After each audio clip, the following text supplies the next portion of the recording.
What do you get when you combine teenagers, a water park, New Jersey, and alcohol? You get one of the most dangerous amusement parks of all time.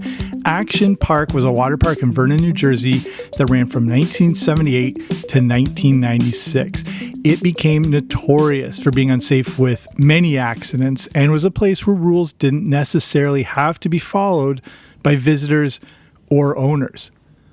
I've been to my fair share of sketchy carnivals and amusement parks. I've been on roller coasters where you could see pieces missing and new wooden beams put in their place. In big-time parks like Disney or Six Flags, it's all about creating thrills. Their rides create the illusion of feeling unsafe, even though everything is designed with the utmost safety in mind. Some places I've been to weren't even trying to create the illusion. They were genuinely unsafe. But none of these places can compare to Action Park. I vividly remember the stories and news reports of this place, and this is a look back at what can be considered the most dangerous amusement park ever. Baby, let me take you where the action's hot. Action, action park. You can ride the excitement and feel the park rock. Action, action park. The action never stops at Action Park. Looking for a great place for the family this summer? Well, Action Park has 75 of the wildest, wettest family rides in the world just minutes away. The action never stops at Action Park.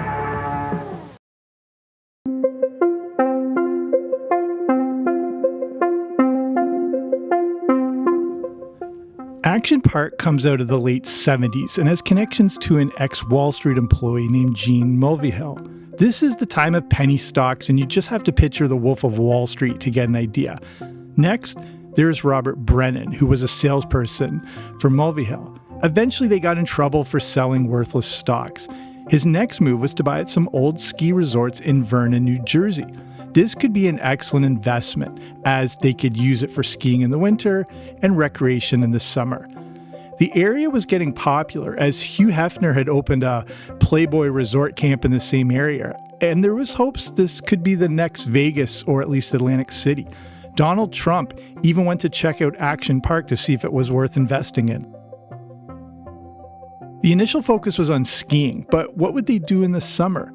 How about rides that try to replicate the speed and action of downhill skiing? The idea was to create intense water slides and make it into an entire park. They pushed the idea that Vernon was going to become the new Orlando, and water parks weren't really a thing yet. Since it was a newer idea, they had to build and create it on the fly. Eventually, they put it all together in 1978 to form Action Park.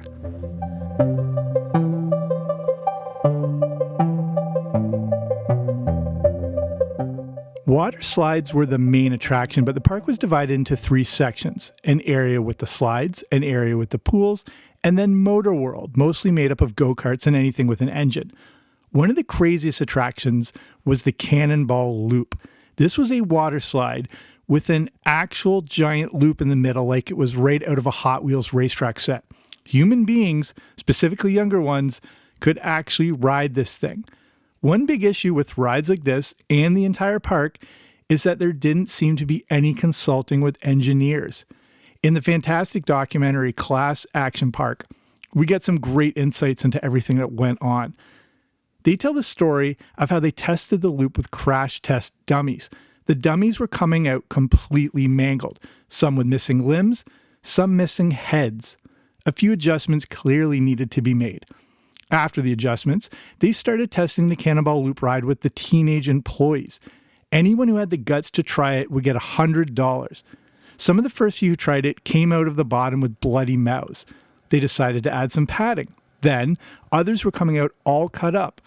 When they went to look back at the top of the loop, they found teeth stuck in the padding. Finally, someone asked if this was safe. They brought in someone from the Navy to measure the effect of the slide. They found out the gravitational effects were the same as an F-14 fighter plane, 9 Gs. But it wasn't just the Cannonball Loop. There was the Cannonball Falls, which was a water slide that would launch you out 10 feet in the air into a 17-foot deep pool below. Kids were getting rocked on this ride and having to be pulled out of the pool.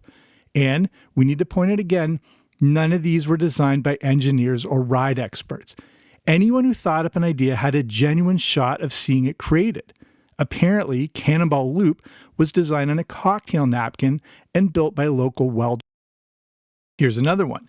They took a giant ball with another ball inside. Picture a hamster ball, but for human beings. Ball bearings were in between the two balls, and you would sit in this thing as it rode on a PVC track down a mountain. On a test run, the track broke, and the ball continued to roll down the mountain and right across a highway. There was also the super speed slide, where riders could hit speeds of 60 miles per hour. Here's another one. One water slide was designed, I'm using quotes, to create 0 Gs, and the rider would take flight in the air while riding down it. It actually went well at first until one kid went so high in the air he launched right off the track, and he had to be stretchered out.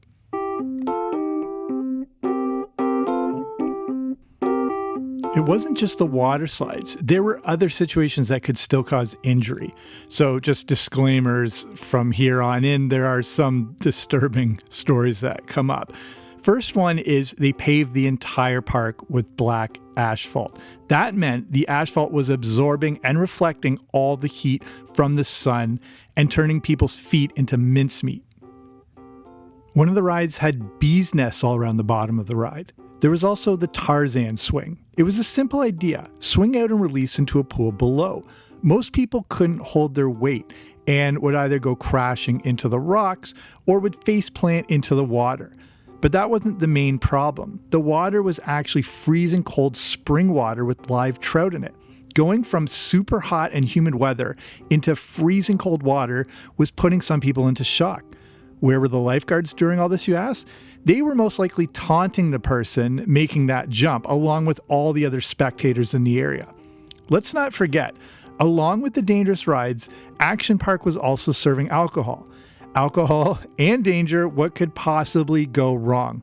Also, the staff was as young as 14 and around 17 on average. It was a park run by teenagers for teenagers. Picture Lord of the Flies, but with more sunscreen.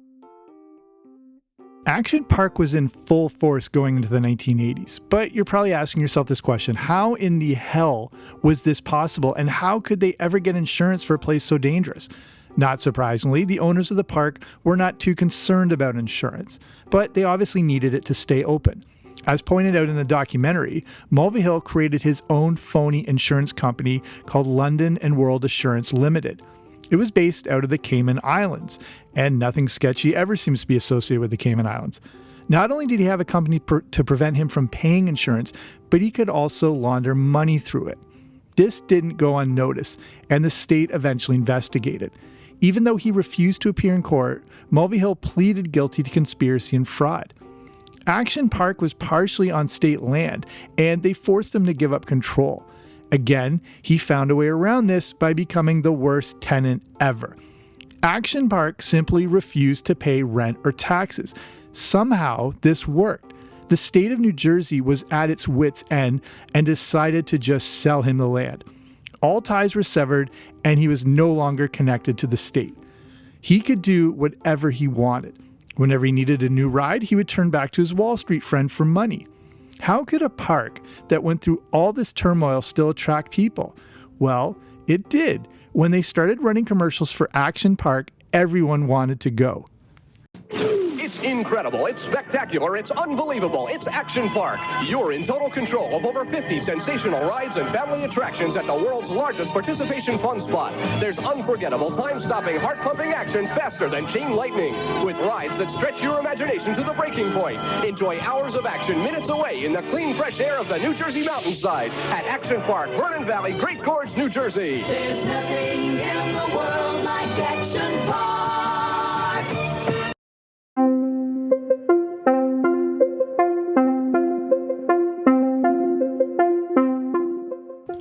When Action Park first opened, it started with a 2-day promotion, including a Dolly Parton lookalike contest and a tobacco juice spitting competition. But honestly, what kid wouldn't want to go to Action Park? You could slide off cliffs into water, race go-karts, and take 20-foot jumps into pools. But here come the injuries. Most of the dangerous things we've covered happened to the staff and those who were testing the rides, but now the park was fully open to the public. rules aren't just being avoided, they're not even being enforced. To get down the water slides, kids are supposed to be instructed to hold their arms in front of them across their chest to avoid injury. But again, nothing was being enforced. They were going on rides in any position they wanted and hitting the water at such force shoulders were being dislocated. And going down a ride headfirst could result in kids being knocked out when hitting the water from 20 feet above. Eventually, the bottom of the pools needed to be painted white so lifeguards could see unconscious kids.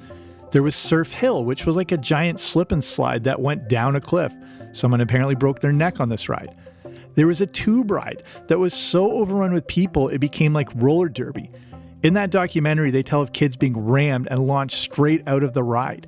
Ride security wouldn't even try to slow down the rate of tubes and just let kids go, resulting in multiple pileups. Just picture that episode from The Simpsons. Rides weren't properly maintained, and it wasn't uncommon to see bolts sticking out of the slides. Then there was the Colorado River ride. This was supposed to be a lazy river ride, but the owners wanted to create the experience of whitewater rafting. They would load several people into a tube and just let her rip down a course that wasn't designed properly. You could get stuck in multiple areas and then be hammered by another group coming in at warp speed. This ride used Class 4 rapids, which I don't have to explain to you is not for amateurs. Initial testing on this ride had people coming back unconscious. With all these issues, you'd think there would be lifeguards all over the place for the Colorado River ride. Nope, you didn't have lifeguards helping you on the real Colorado River, so they decided you didn't need them here. And remember, this attracted testosterone-laden kids hopped up on who knows what, looking for trouble and with no rules to follow. Fights and violence were common, as the clientele were not exactly the elite of society.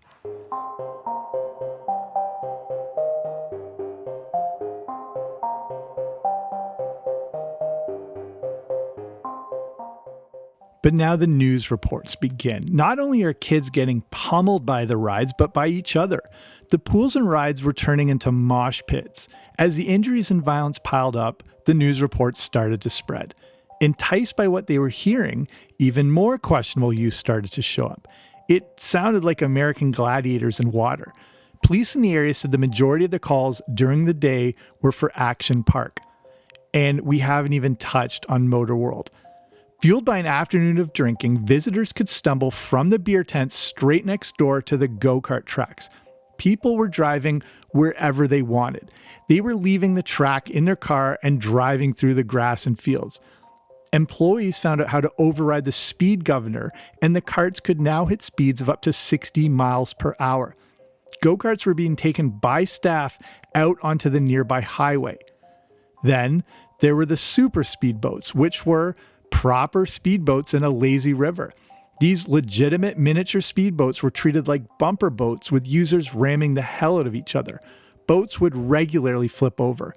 The water was so filled with gas and oil that you dare not fall into it. Did I mention the action battle tanks? Thankfully, these things only shot tennis balls until kids were finding the gas tanks and lighting the balls on fire to shoot them. But when it came to injuries, there was one ride to rule them all, the Alpine Slide.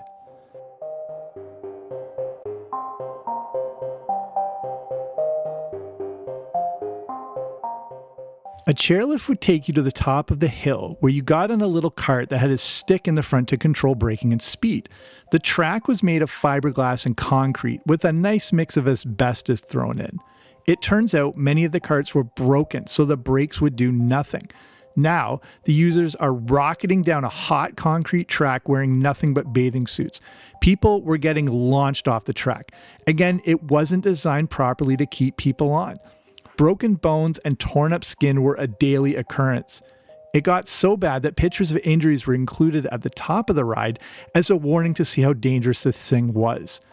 On an average day, 50 to 100 people were being injured on the Alpine Slide.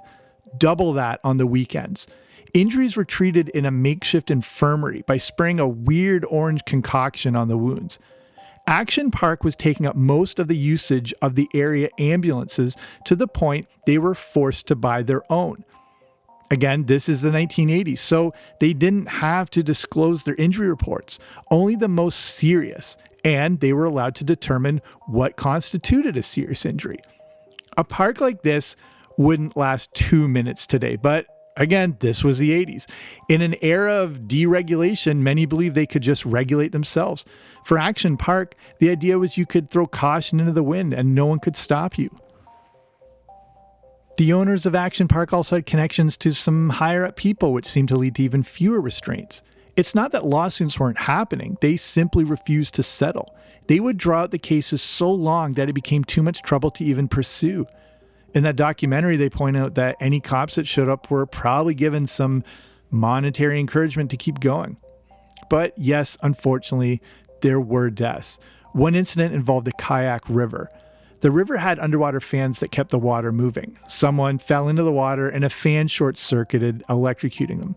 The wave pool had a death zone, as it too became nothing more than a mosh pit and water over your head. Lifeguards who sat in the death chair would regularly save the lives of 4 to 5 people every shift. Unfortunately, another death occurred in the wave pool. The water was so murky from a muddy runoff, human excrement, and open wounds that it was almost impossible to see the bottom. And then it happened again. And then someone else tragically passed away riding the Alpine slide. These incidents took place in the early 80s, but another death occurred in 1984. Then again in 1987, also in the wave pool. It seems unfathomable how this place continued to operate, but it did. Investigations obviously took place, but the facts became too misconstrued. Even if you tried to sue the park, you probably weren't going to end up with anything because the insurance company wasn't even real. The other problem was that Action Park was a big part of the local economy. They brought in a lot of money, employed hundreds of people, and paid a lot in taxes. Local officials were likely to look the other way when a serious incident occurred. And it may have been dangerous to speak up. Were there connections to the mob? Who knows? But people still seem cautious.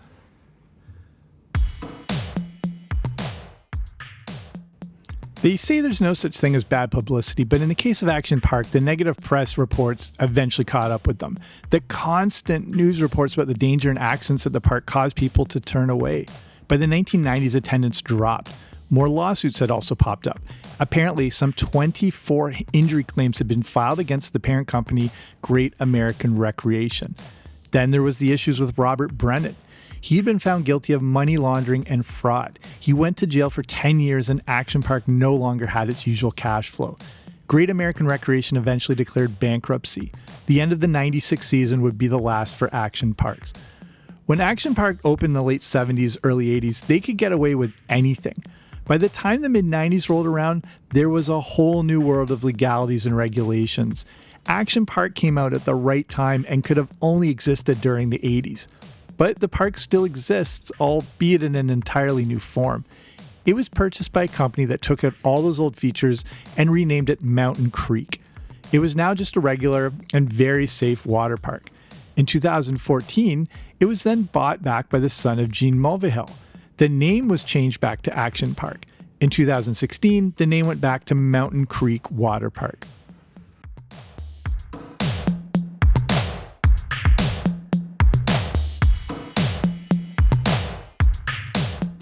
If you grew up in the 70s and 80s, you know we were probably one of the last generations where parents didn't totally care.